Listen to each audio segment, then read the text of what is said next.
Alright, so here we are with the Wednesday routine now of the first week for compounding for the body bulk regimen here. So we've got starting off with incline bench here now. So this is a push routine, so everything will be chest, which is your chest, your tricep and shoulders will be engaged during this whole routine here.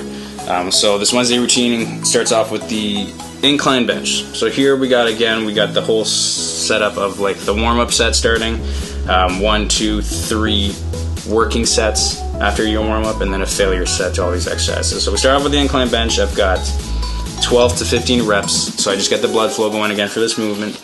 You'll see me here on the incline. I tend to go between that next notch where you go from flat bench to the incline, that first notch. So it's roughly 45 degrees to maybe even a little bit higher because I like to engage the upper pecs.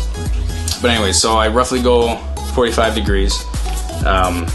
So I got that warm-up set. We got the first working set. Again, I'd like to take the time to go 5-second cadence. The cadence being the time under tension for your reps.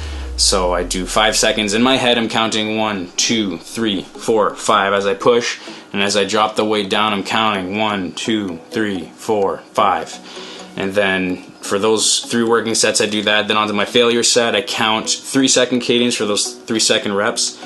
So 1, 2, 3 push, 1, 2, 3, 1, 2, 3 until failure.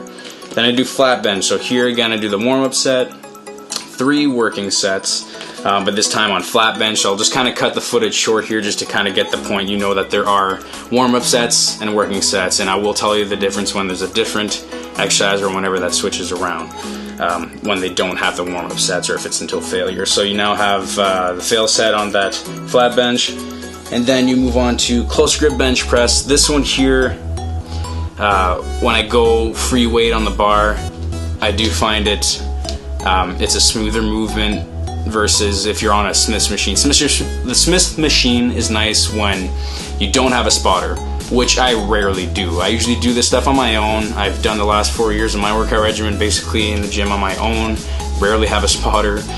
So I like to do a lot of my push exercises where I have a lot of weight over my body on a Smith's machine. I feel safer when there are guards there. That's just what I like to do. I feel safer doing it. I have had that happen to me where I'm pushing 225 on a bench press and I'm stuck under the bell. It's embarrassing and it's more just dangerous for my joints and stuff. So anyways, I like to do this one on the free weight just because you have that nice free motion for your shoulders to actually push it properly.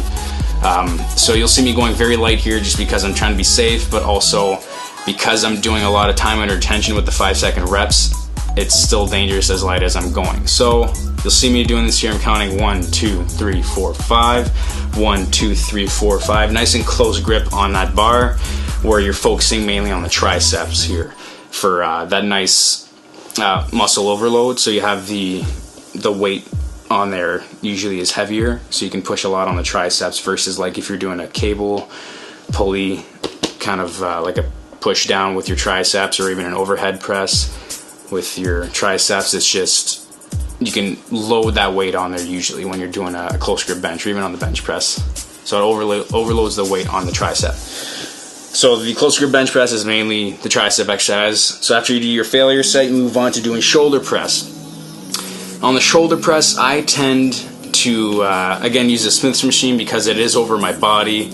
You have the risk of injuring yourself if you're doing like a lot of shoulder weight movements where you're using so much weight. You can risk, hurting your shoulders. I have had but in the past in college, I've hurt myself in the gym with pushing weights heavy over my head and tweaking my shoulder. So I like to use the Smith's machine there as well.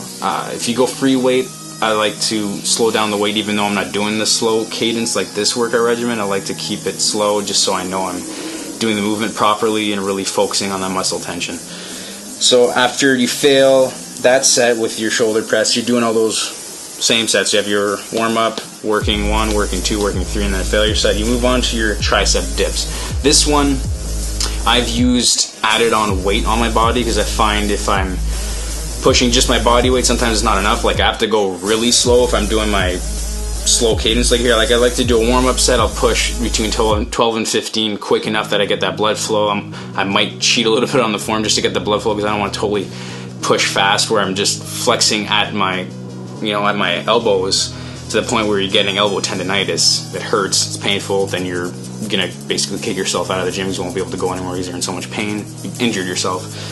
So anyways, I like to do the tricep dips with a little bit extra weight. That way it really allows me to slow down the movement and it feels like I'm doing a lot of weight on top of my body. So I've got a warm-up set where I do without the weights. I add on a little bit of weight. I'll do 3 working sets of 5 reps.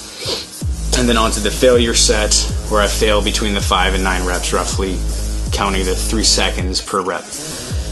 Then on to the core crunches. So I end this routine again with core crunches. I like to do it at the end of every single routine just to keep my midsection tight. So you'll see me doing the crunches again, supersetting that with the back extensions. So it's just basically like a midsection mini superset routine at the end of every workout. So that finishes up the Wednesday. So now we're moving on to the Friday where we're doing pull exercises. I'll see you on the other side.